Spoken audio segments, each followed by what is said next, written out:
Sed sobrios y velad, porque vuestro adversario el diablo, como león rugiente, anda alrededor vuestro buscando a quien devorar, al cual resistid firmes en la fe, sabiendo que los mismos padecimientos se van cumpliendo en vuestros hermanos en todo el mundo.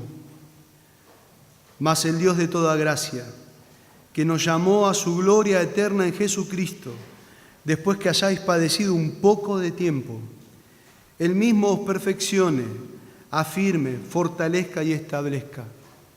A Él sea la gloria y el imperio por los siglos de los siglos. Amén. Oramos, hermanos. Señor, gracias por poder cantar a tu nombre. Gracias, Señor, porque podemos estar firmes y seguros en ti, Señor. Y rogamos que ahora al abrir tu palabra, tu Señor abra nuestros ojos para ver las maravillas que hay en ella. Oramos porque no necesitamos escuchar a un predicador, necesitamos escuchar la Escritura, la cual es viva y eficaz y penetra hasta lo profundo de nuestra alma. Y ayúdanos a escuchar tu palabra con un corazón humilde, Señor, con un corazón necesitado, sediento, hambriento de tu palabra, Señor. Que podamos ir a la cruz de esa manera. Somos tus ovejas, Señor, y queremos ser alimentadas por ti a través de tu palabra. Guíanos, Señor, conforme a tu voluntad en esta mañana. Ayúdanos, Señor, ayúdanos a poder comprender la Escritura y ayúdanos a llevar a la práctica la Escritura, Señor. Oramos en tu nombre. Amén, Señor. Si tendríamos que ponerle un título a este párrafo, a este texto, podríamos ponerle firmes en medio de la persecución o firmes en medio de las pruebas. Era el momento en que Pedro estaba concluyendo su carta y resumen su carta de esta manera. ¿Qué sucedía? Bueno, el apóstol Pedro comenzó a escribir esta carta y cuando comenzó a escribir esta carta ya se veían destellos de un gran estallido de persecución contra el cristianismo. Ese estallido de persecución contra el cristianismo iba a ser impulsada por Nerón. El emperador allí usó como chivo expiatorios a los cristianos. Él echó la culpa a los cristianos de la destrucción de Roma, del gran incendio que hubo allí, la destrucción de la ciudad. Y él directamente acusó a los cristianos. ¿Qué sucedió con esa acusación? Bueno, los puso a los cristianos como enemigos. Y allí empezó una ardua persecución. El resultado de esta gran mentira, hermanos, era los cristianos, algunos que fueron cubiertos en aceite y quemados en la hoguera,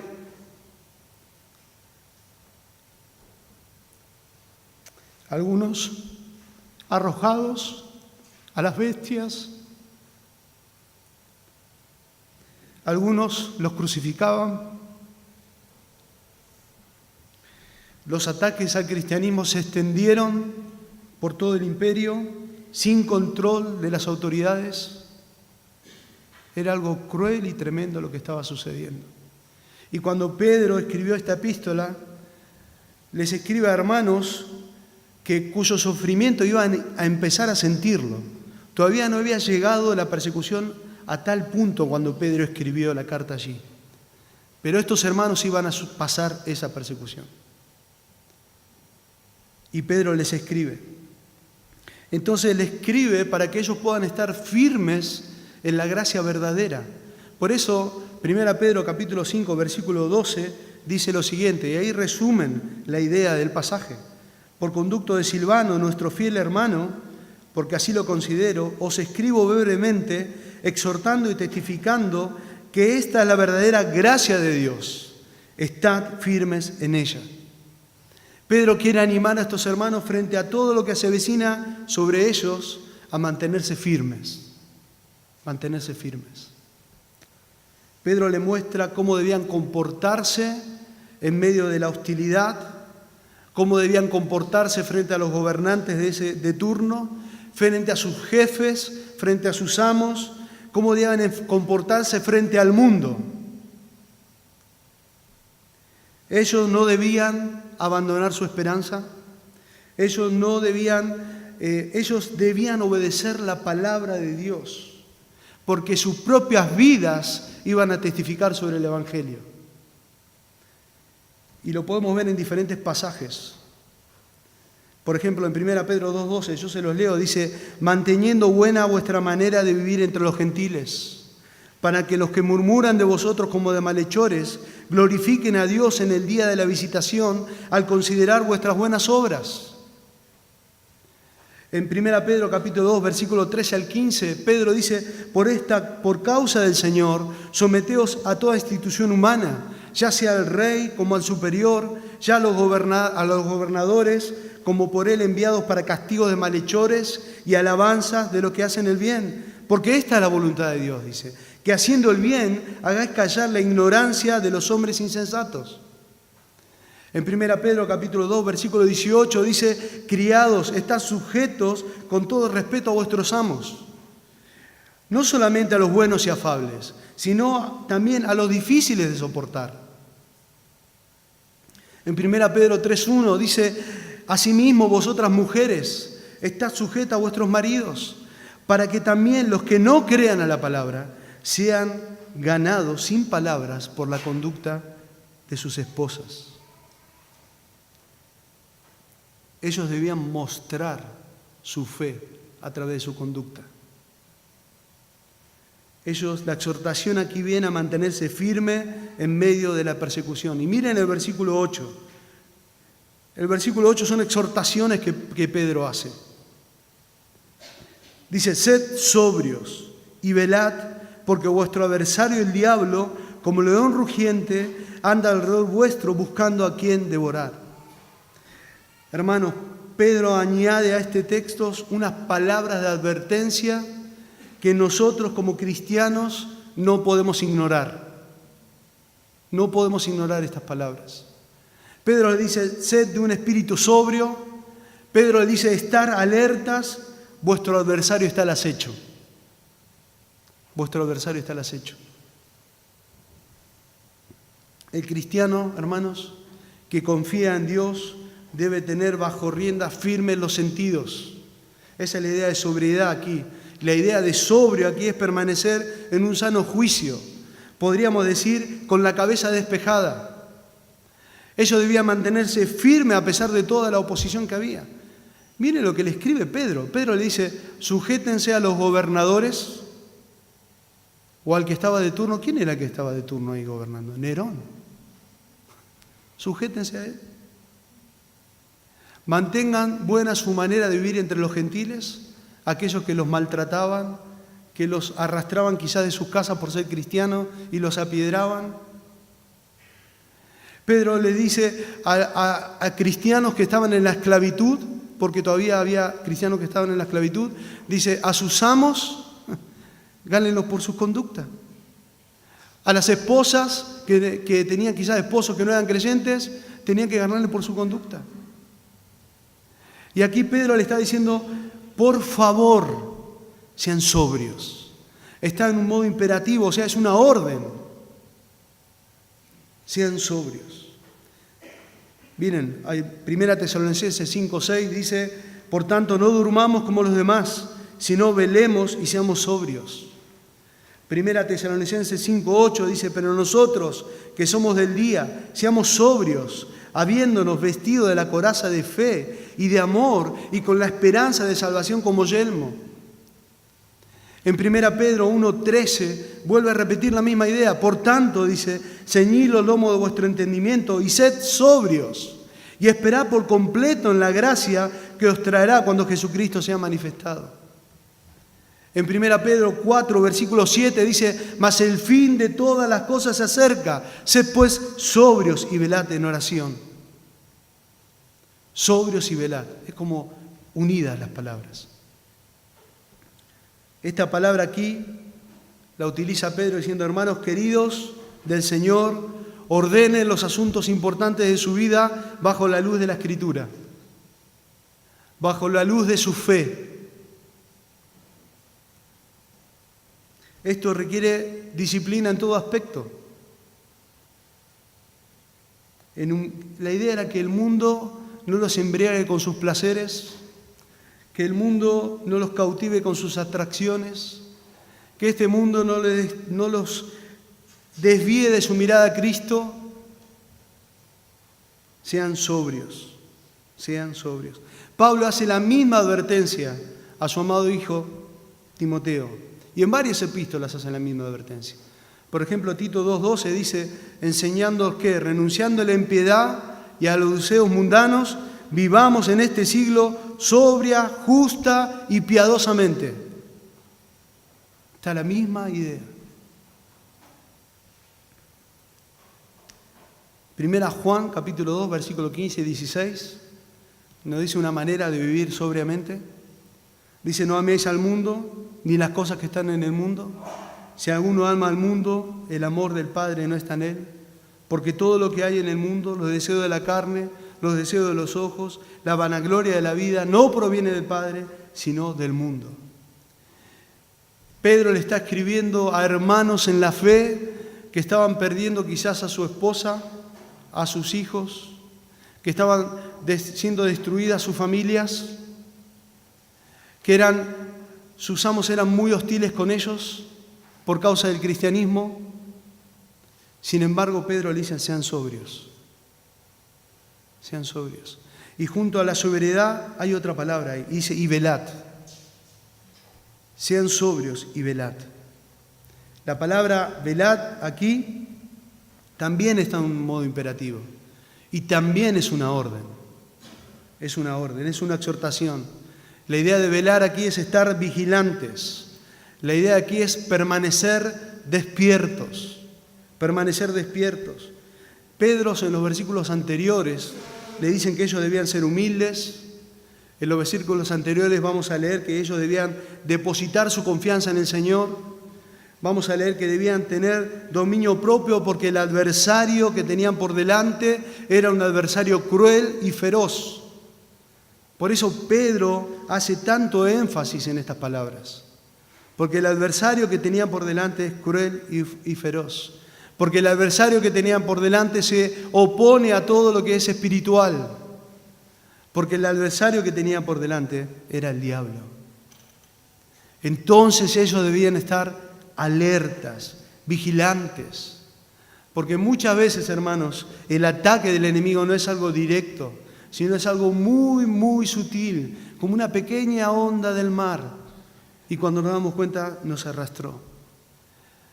El apóstol Pablo lo describe a Satanás de esta manera. Dice, no es maravilla, porque el mismo Satanás se disfraza como ángel de luz. Sean sobrios y velen. Los que aman a Cristo deben estar, hermanos, en constante vigilancia. La expresión velar o estar alerta en un contexto militar se refiere a un soldado que hace guardia, a un soldado que vigila. Y a mí me trajo a la memoria un ejemplo. Una vez fuimos de viaje misionero a Chaco con la combi de Juan Carlos y salimos un viernes a la noche, tarde, y algunos de nosotros teníamos el propósito de ponernos al lado de Juan Carlos y no quedarnos dormidos nosotros y poder hablar con Juan Carlos y acompañarnos en el viaje. Y así hubo varios jóvenes, incluyo yo, pero yo me quedé dormido. Y el otro joven también se quedó dormido y la otra jovencita también se quedó dormido. Pero hubo un hermano que se quedó despierto desde que subió acá hasta que llegó a Basail, que era nuestro hermano Pedro Cabrera. ¿Qué es nuestro hermano Pedro Cabrera? Claro, él después nos explicó. Yo estoy acostumbrado, 30 años estuvo en el ejército, sirviendo allí, y él estaba acostumbrado a ser guardia. No se durmió, no paró de hablar. Tremendo. Sacaba temas de donde no había temas. Pero es gráfica la idea de ser vigilante. Cuando llegamos a Basail, bajamos todo de la combi y Pedro dice, bueno, ya está, cumplió el propósito. Tremendo, tremendo. El creyente, hermanos, de esta misma manera debe estar constantemente velando, alerta. ¿Por qué? Porque el enemigo acecha. ¿Saben? El Señor Jesucristo advirtió sobre el enemigo a sus discípulos. Y en Mateo 26, 41 dice, velad y orad para que no entréis en tentación. El espíritu está dispuesto, pero la carne es débil. Si nosotros como creyentes, si nosotros como hijos de Dios nos adormecemos frente a este mundo, hermanos, eso va a impedir reconocer un ataque a nuestra fe. Vamos a estar adormecidos frente al enemigo. Cuando estaba leyendo esto, vi una foto de nuestra iglesia, no me acuerdo en qué año, que estábamos todos acá parados y era una multitud de gente, que era para un aniversario de la iglesia, y había muchos que ya no estaban. Y esos muchos, podemos decir que el enemigo se los devoró. No estamos, hermanos, en un parque de diversiones. Estamos en una guerra espiritual. El creyente está en una guerra espiritual. Y Pedro, frente a la hostilidad que estaban viviendo estos hermanos, frente a la presión, a la persecución que estaban viviendo, les quería que ellos no cedieran de su esperanza, querían que ellos no aflojen en su fe, quería que ellos se mantengan firmes sobre la roca que es Cristo. Cuando cantábamos sobre Jesús me imaginaba los hermanos de la fe de la antigüedad cantando esto.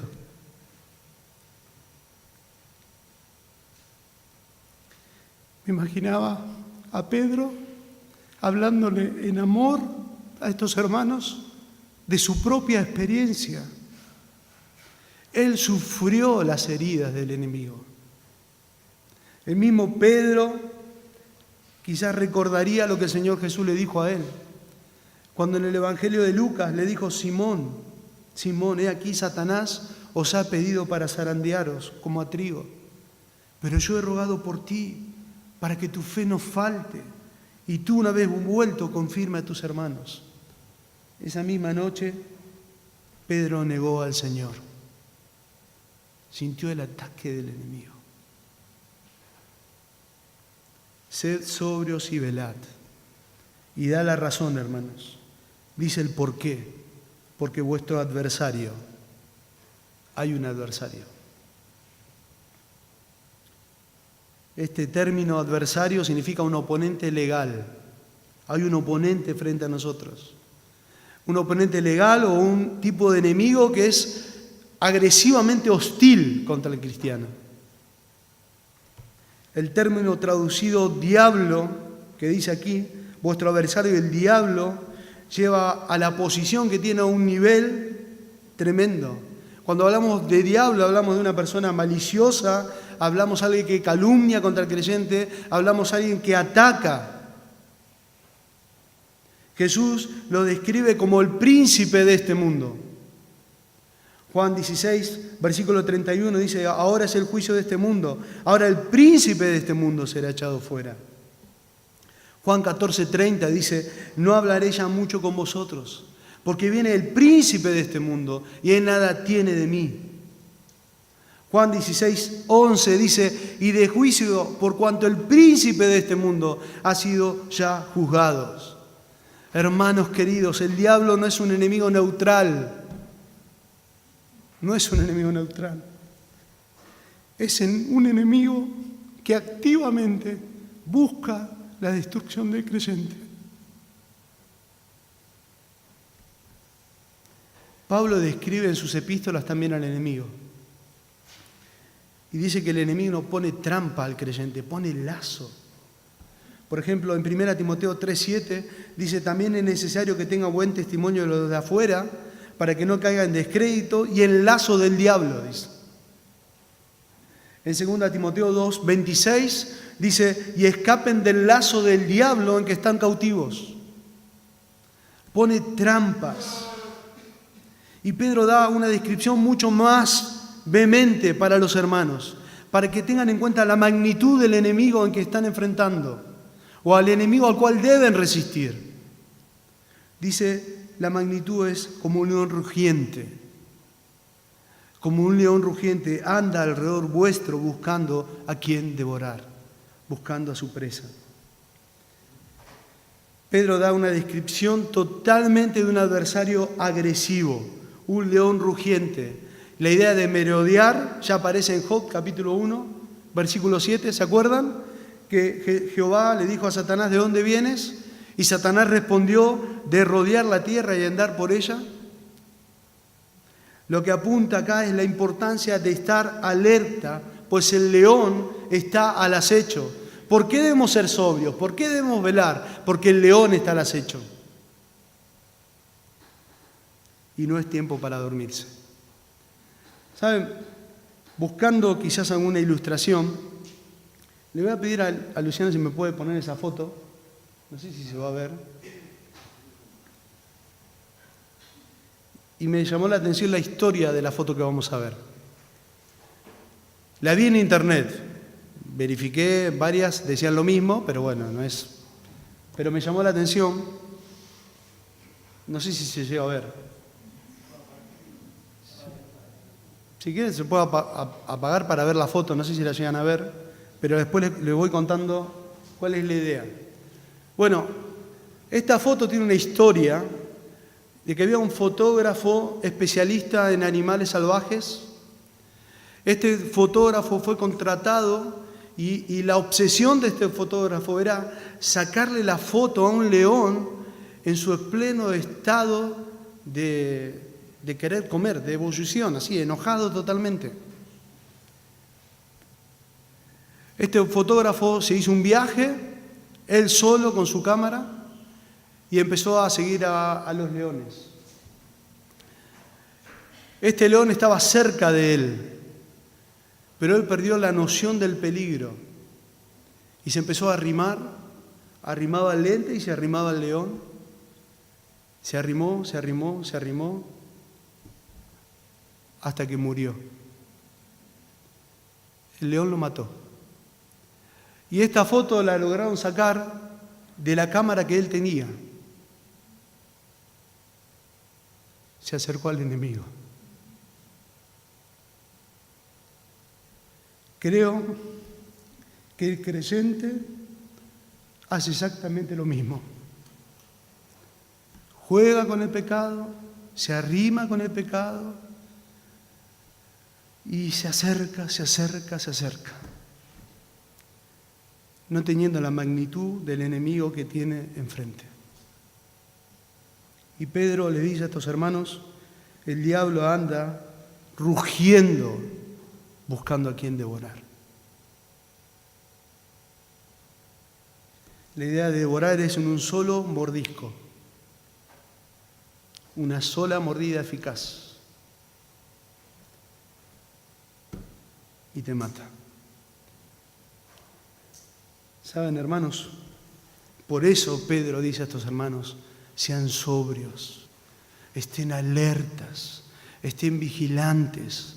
La idea es, estén en guardia, por favor. Yo creo que si vemos un león así en la puerta de nuestra casa, no creo que salgamos, ¿no? Pero el enemigo está así al acecho. El enemigo abre varios frentes de ataque contra el cristiano, como leíamos en 1 Juan, los deseos de la carne, los deseos de los ojos, la vanagloria de la vida, y el creyente muchas veces va tras esos deseos, pensando que nunca le va a suceder nada, que él tiene mucho conocimiento, que nunca va a caer porque tiene años de creyente, que nunca va a ser atacado su hogar, que nunca van a ser atacados sus hijos, que nunca va a ser atacada su iglesia. Pero Satanás ataca. Satanás ataca tratando de destruir la unidad de la iglesia, de hacer ineficaz el poder espiritual de la iglesia. Satanás ataca, trata de confundir los propósitos de la iglesia. El apóstol Pablo luchó mucho con eso. Por ejemplo, en 1 Corintios, un caso que hubo en el capítulo 1, versículos 10 al 13, yo se los leo, dice, os ruego pues, hermanos, por el nombre de nuestro Señor Jesucristo, que habléis todo una misma cosa, que no haya entre vosotros divisiones, sino que estéis perfectamente unidos en una misma mente y en un mismo parecer. Dice, porque he sido informado acerca de vosotros, hermanos míos, por los de Cloé, que hay entre vosotros divisiones y contiendas. Quiere decir que cada uno dice, yo soy de Pablo, yo soy de Apolo, yo soy de Cefas, yo soy de Cristo. Y Pablo tuvo que enfrentarse y decir, ¿acaso Cristo está dividido? ¿Fue Pablo crucificado por vosotros? ¿O fuiste bautizados en el nombre de Pablo? Sutilmente el enemigo quiere entrar a la iglesia y dividir. Si no estamos alertas, hermanos, si no somos sobrios, el enemigo va a atacar. Los creyentes saldrán victoriosos de un ataque si están espiritualmente alerta a cualquier influencia del enemigo. Esta influencia puede ser a través del entorno, puede ser a través de nuestras relaciones, puede ser a través de las tentaciones. Si estamos de manera vigilante, huiremos de esas influencias. A manera gráfica, me encantó pensar en los consejos que Salomón le daba a su hijo. Y a manera gráfica creo que es la función que nosotros debemos cumplir cada uno entre nosotros. Y Salomón, por ejemplo, le daba un consejo a su hijo. Le decía en capítulo 1, versículo 10 de Proverbios, dice, hijos míos, si los pecadores te quisieren engañar, no consientas. Salomón le decía, si dijeren ven con nosotros, pongamos acechanza para derramar sangre, acechemos sin motivo al inocente, los tragaremos vivos como el Seol y enteros como los que caen en un abismo, hallaremos riquezas de toda clase, llenaremos nuestras casas de despojo, echa tu suerte entre nosotros, tengamos toda una bolsa. Salomón le dice, hijo mío, no andes en camino con ellos. Aparta tu pie de sus veredas, porque sus pies corren hacia el mal y van presurosos a derramar sangre. Llamándole a su hijo a estar alerta, atento. En Proverbios capítulo 4, versículos 14 y 15, Salomón dice, no entres por la vereda de los impíos, ni vayas por el camino de los malos. Déjala, no pases por ella, apártate de ella, pasa. 2 Corintios capítulo 2, versículo 11 dice, para que Satanás no gane ventaja alguna sobre vosotros, decía el apóstol Pablo, pues no ignoramos sus maquinaciones. El apóstol Pablo le decía a su hijo Timoteo, mas tú, hombre de Dios, huye de estas cosas. En 2 Timoteo capítulo 2 le dice lo mismo, huye también de las pasiones juveniles y sigue la justicia, la fe, el amor y la paz, con los de corazón limpio invocan al Señor. Pedro le está hablando a estos hermanos que están pasando circunstancias hostiles y les anima.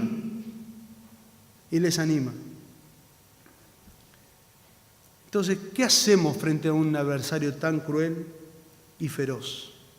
¿Qué debemos recordar? Bueno, debemos recordar lo que dice el capítulo 5, versículos 6 y 7 de 1 Pedro. Dice, humillaos pues bajo la poderosa mano de Dios. Frente a un adversario cruel, frente a un adversario poderoso, el creyente no está solo. El creyente debe humillarse bajo la poderosa mano de Dios, para que Él os exalte cuando fuere tiempo. El creyente que debe hacer echar toda su ansiedad sobre Él, porque Él tiene cuidado de vosotros. ¿Sabes cuándo ataca el enemigo? Cuando el creyente se quede autosuficiente. Cuando el creyente dice, no necesito de la Escritura, no necesito del consejo, no necesito la oración, no necesito estar sobrio, es mi manera de ver la vida cristiana y yo voy a andar de esta manera. Cuando no se humilla al Señor y entiende que necesita todo el tiempo, en todo momento, en todo lugar, en toda hora del Señor. Humillarse bajo la poderosa mano de Dios. ¿Qué consejo daba este hermano Pedro a estos hermanos de diferentes edades, de diferentes familias que habían perdido quizás a sus familiares. Por favor, dice, no olviden, sean sobrios, velen, hay un adversario que los quiere devorar. Ahora el versículo 9 le dice la manera en que querían estar, ¿no? Sean sobrios, velen, dice, al adversario, resistid firmes, ¿en dónde? En la fe. Resistid firmes en la fe. Si hacemos un paralelo con Santiago 4, versículo 7, que dice, someteos pues a Dios, resistid al diablo, huirá de vosotros. Pablo dice en Efesios 6, 11, hermanos, dice, vestidos de toda la armadura de Dios, para que podáis estar firme contra las acechanzas del diablo. En Efesios capítulo 6, versículo 13, dice la palabra de Dios, por tanto, tomad toda la armadura de Dios, para que podáis resistir en el día malo, y habiendo acabado todo, estar firmes.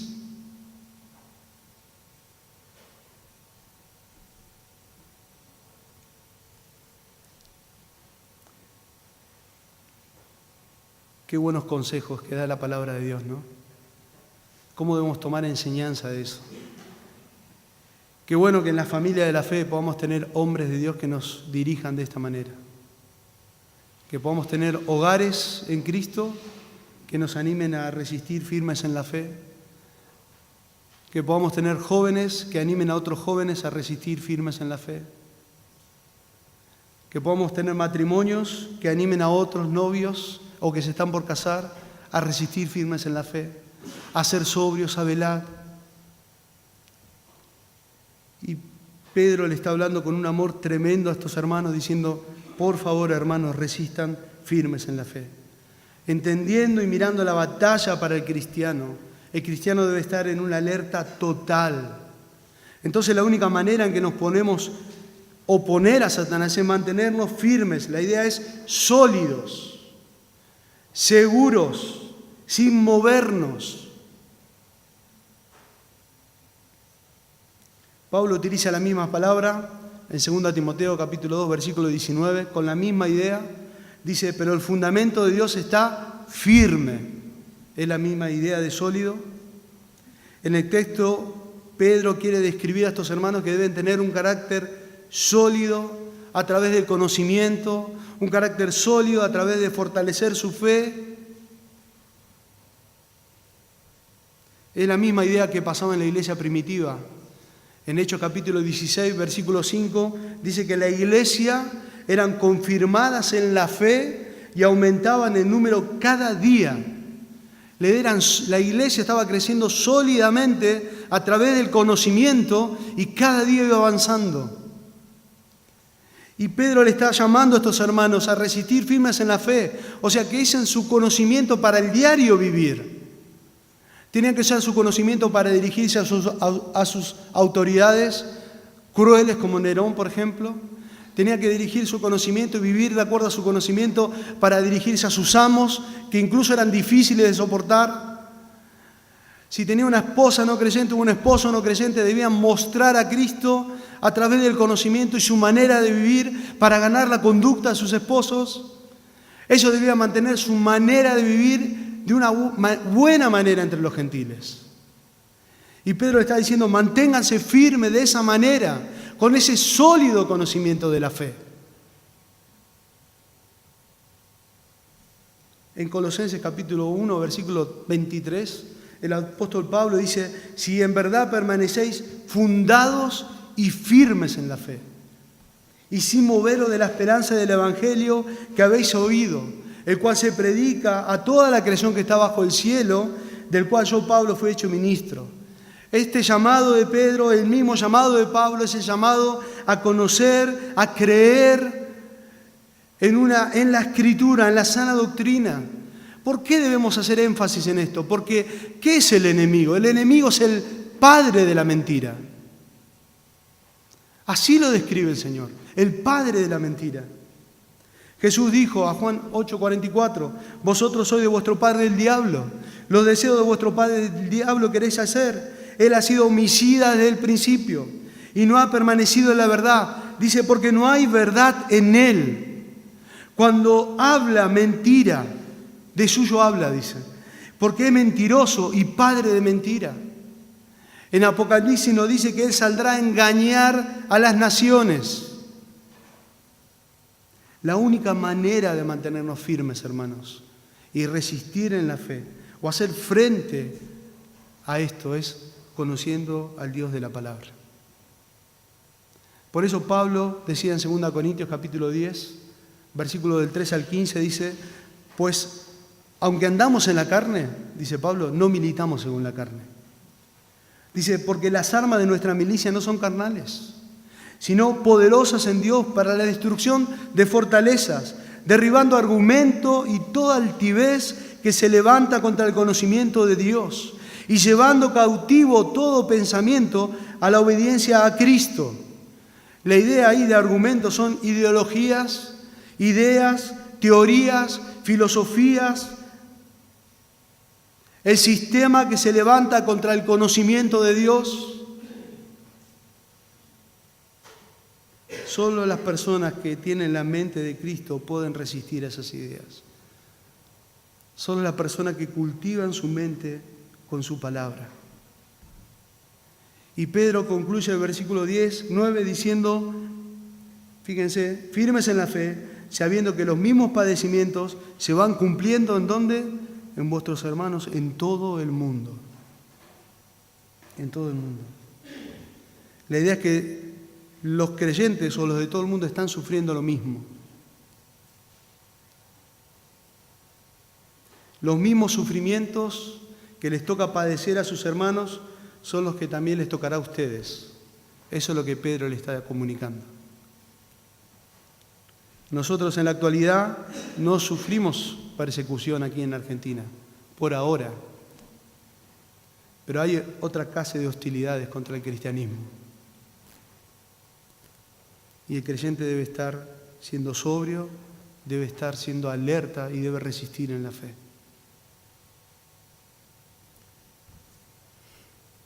Dios, hermanos, le dice a Pedro, permite el sufrimiento o permite las pruebas para lograr su perfecta obra en nosotros. Dice, estos sufrimientos va a suceder a los hermanos en todo el mundo. Y miren el versículo 10, dice, mas el Dios de toda gracia, que nos llamó a su gloria eterna en Jesucristo, después que hayáis padecido, ¿cómo? Un poco de tiempo. Un poco de tiempo. Él mismo perfeccione, afirme, fortalezca y establezca. A Él sea la gloria y el imperio por los siglos de los siglos. Amén. La misma idea le dice Pedro a sus hermanos cuando comienza la carta sobre el sufrimiento. Capítulo 1, versículos 6 y 7, dice, en lo cual vosotros os alegráis, aunque ahora, dice, por un poco de tiempo. Me encanta pensar así como Pedro, un poco de tiempo. ¿Un poco de tiempo comparado a qué? Comparado al eterno. Las pruebas que estaban pasando estos hermanos, las pruebas que nosotros pasamos, es por un poco de tiempo, comparando lo eterno. Dice, para que sometida a prueba vuestra fe, mucho más preciosa que el oro, dice, el cual, aunque perecedero, se prueba con fuego, sea hallada en alabanza, gloria y honra cuando sea manifestado Jesucristo. En 1 Pedro 4:19 dice, de modo que los que padecen según la voluntad de Dios, encomienden sus almas al fiel Creador y hagan el bien. Pablo en 2 Corintios dice lo siguiente, capítulo 1, versículos 6 y 7, dice, pero si somos atribulados es para vuestra consolación y salvación, y si somos consolados es para vuestra consolación y salvación. Entonces dice, la cual operan en sufrir las mismas aflicciones que nosotros también padecemos. Y nuestra esperanza respecto a vosotros es firme, pues sabemos que así como sois compañeros en las aflicciones, también lo sois en la consolación. Y Pedro le está diciendo a estos hermanos, miren hermanos, va a suceder esto a los hermanos de todo el mundo, pero Dios utiliza para su gloria todo y les anima a consolarse el uno al otro. Como saben, el hermano de Perla Keuskarian, José, falleció y ayer tuvimos la oportunidad de hablar con el hijo de él. Y algo que me llamó la atención, dos cosas. Una, el consuelo que tenía Perla por toda la familia en la fe, todos los hermanos que le escribieron un mensaje, que la llamaron por teléfono, que fueron al velorio. El sobrino de Perla, que no conoce al Señor, estaba impactado por el amor de nuestra iglesia, porque él había hablado con sus amigos íntimos para donar plaquetas para su papá, y ninguno de sus amigos fue. Y cuando Jorge Keuskarian compartió acá, 3 hermanos en la fe fueron al otro día, y él no lo podía creer. Digo, tengo que conocer a esa gente. ¿Qué quiero decir con esto, hermanos? Que las aflicciones que pasamos, Dios las usa para su gloria y para su honra. Que nosotros debemos animarnos el uno al otro, debemos consolarnos, debemos exhortarnos, debemos animarnos a ser sobrios, debemos animarnos a estar despiertos contra el enemigo, debemos animarnos a conocer más al Dios de la palabra, debemos animarnos a mostrar el amor práctico a través de nuestra vida, debemos reflejar con nuestra vida el Evangelio. Pedro termina en el versículo 10 como una forma de alabanza y de adoración a Dios. Dice, mas el Dios de toda gracia, el Dios de toda gracia, nos llamó a su gloria eterna en Jesucristo, después que haya padecido un poco de tiempo, Él mismo perfeccione, afirme, fortalezca y establezca. A Él sea la gloria y el imperio por los siglos de los siglos. Amén. Qué preciosa expresión que Pedro utiliza, y la vemos aquí en su carta, Dios de toda gracia. Es la misma idea que Pablo utiliza diciendo el Dios de toda consolación. Pedro le está diciendo a estos hermanos sufrientes, le está diciendo Dios es la fuente, Dios es el poseedor, Dios es el dador de toda gracia para la eternidad y toda gracia para el presente. Ese es nuestro Dios. Toda gracia para la eternidad y toda gracia para el presente. Gracia para la eternidad la entendemos cuando entendemos el Evangelio. Y entendemos que nosotros estamos muertos en nuestros delitos y pecados. Que la ira de Dios estaba sobre nosotros. Mas Dios en su misericordia envió a su Hijo a morir en la cruz por nosotros. Indignos totalmente. Y la gracia se manifiesta que Él nos rescató. Nos dio vida cuando estábamos muertos en nuestros delitos y pecados. Y la gracia en el presente se manifiesta de que en el medio del dolor, en medio de la lucha, en medio de la batalla, no estamos solos, porque está la poderosa mano de Dios sobre sus hijos.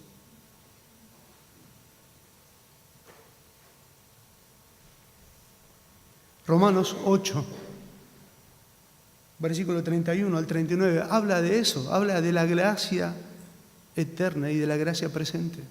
¿Por qué? Porque dice, ¿qué pues diremos a esto? Si Dios es por nosotros, ¿quién contra nosotros? El que no escatimó a su propio Hijo, sino que lo entregó por todos nosotros, ¿cómo no nos dará también con Él todas las cosas?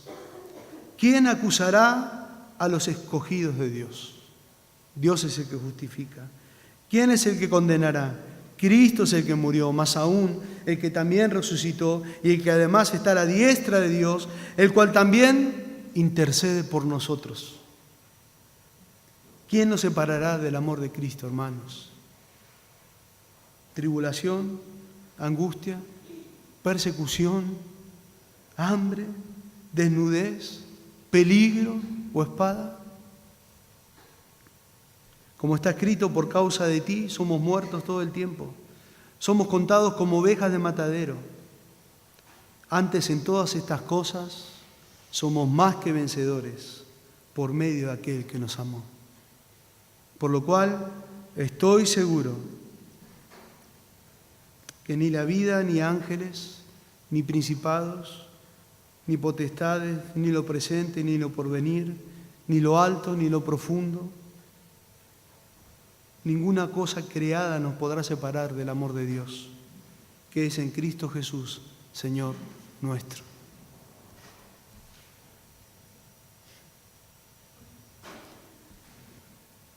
Gracia para la salvación, gracia para el presente. En Él nos debemos fortalecer, hermanos.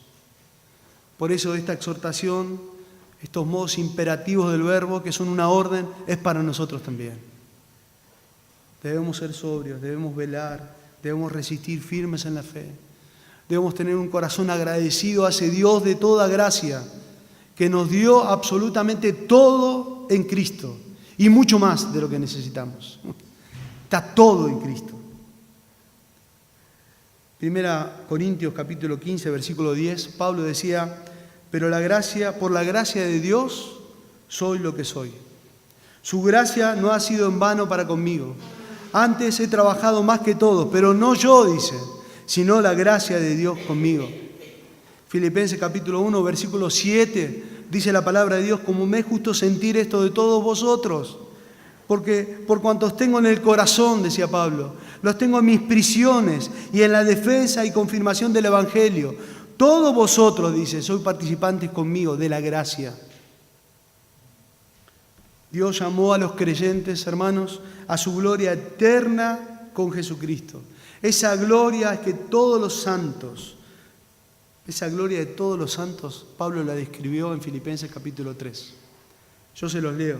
Versículo 11 dice, si en alguna manera llegase a la resurrección de entre los muertos, no que lo haya alcanzado ya, ni que ya sea perfecto. Pablo dice, sino que prosigo por ver si logro asir, para lo cual también fui asido por Cristo Jesús. Hermanos, dice, yo mismo no pretendo haberlo ya alcanzado, pero una cosa hago, dice, olvidando ciertamente lo que queda atrás y extendiéndome a lo que está delante, prosigo a la meta, al premio del supremo llamamiento de Dios en Cristo Jesús. La gloria de los santos, hermanos, va a ser semejantes a Cristo. Por eso Pablo anima a los hermanos en Filipenses capítulo 3 diciéndole, nuestra ciudadanía está en los cielos, hermanos, donde esperamos aquí al Salvador, al Señor Jesucristo, el cual transformará el cuerpo de la humillación nuestra. ¿En qué? Para que sean semejantes al cuerpo de la gloria suya, por el poder con el cual también puede sujetar así todas las cosas. Qué maravillosa gracia. Terminamos pensando en el versículo 10, al final, donde dice que hayáis padecido un poco de tiempo, y dice el apóstol Pedro, él mismo os perfeccione, afirme, fortalezca y establezca. A él sea la gloria y el imperio por los siglos de los siglos. Amén. Dios en su misericordia toma al pecador caído y lo empieza a perfeccionar y lo perfecciona. Él en su misericordia quiere transformar todo nuestro ser. Aquí dice, usa palabras similares. Dice afirma, y la idea de afirmar es establecer, apoyar. La idea es que Dios nos afirme en la fe. En 2 Tesalonicenses usa la misma idea. Pero fiel es el Señor que os afirmará y guardará del mal. La idea de fortalecer ahí es robustecer. Cuando el Señor oraba por Pedro, cuando decía, he rogado por ti para que tu fe no falte, para que estés fortalecido, es la idea. Santiago, capítulo 5, versículo 8, dice, tened también entre vosotros paciencia y afirmar vuestros corazones. Es la misma idea. Y al final dice, establezca. ¿Saben? Ese establecer significa cimentar. La idea de establecer significa colocar un fundamento firme. La misma idea en Efesios capítulo 3, versículo 17. Cuando dice, para que habite Cristo por la fe en vuestros corazones, a fin de que arraigados y cimentados en amor. En Colosenses 1, 23 dice, si en verdad permanecéis fundados y firmes en la fe, sin moveros de la esperanza del Evangelio que habéis oído, el cual se predica en toda la creación que está debajo del cielo, del cual yo, Pablo, fui hecho ministro. ¿Qué quería decirles Pedro con estas palabras, que son muy parecidas? La idea era transmitirle seguridad a este grupo de gente que estaba pasando por circunstancias hostiles y le decía, pase lo que pase, hermano, mantenete firme. Que tus raíces estén bien agarradas, que tus bases estén bien establecidas en el Señor. Mantenete firme. Y por último, Pedro termina con una doxología. Dice, a Él sea la gloria por los siglos de los siglos. Amén. Termina postrado, reverenciando a su Señor. A Él sea la gloria. En Apocalipsis 4, versículos 10 y 11, dice, los 24 ancianos se postraron delante del que está sentado en el trono y adoraron al que vive por los siglos de los siglos. Y echan sus coronas delante del trono, diciendo, Señor, digno eres de recibir gloria y la honra y el poder, porque tú creaste todas las cosas y por tu voluntad existen y fueron creadas. Pedro está diciendo, Él ha elaborado un plan, Él ha hecho una promesa, Él mismo tiene el poder para llevar a cabo ese plan, Él mismo tiene el poder para llevar a cabo sus promesas. En esa seguridad deben descansar, hermanos, en esa seguridad. En resumen, los creyentes debemos estar alertas y sobrios, resistiendo a nuestro adversario por medio de la fe. Debemos reconocer que no estamos solos en los sufrimientos y debemos recordar las bendiciones y recompensas que tenemos en Cristo. Debemos mantener una perspectiva eterna de las cosas en el medio de los sufrimientos terrenales que son temporales. Y de esa manera Pedro quería animar a estos hermanos. Como todos saben, o la mayoría saben cómo falleció Pedro, cómo partió Pedro al Señor, ¿no? Él fue crucificado y él se sentía indigno de morir como su Señor y pidió ser crucificado cabeza abajo. Pero anteriormente estuve leyendo un libro sobre la historia de los apóstoles. A Pedro lo pusieron en un calabozo especial. Ese calabozo especial era un pozo sin ventanas, que solamente podían correr la piedra que estaba para sacarlo de esta manera del pozo. Pedro estuvo allí muchos días sin la luz del sol, muchos días sin comer y sin agua, debilitado totalmente físicamente, pero fortalecido en su fe. Y Pedro anima a estos hermanos, manténganse firmes.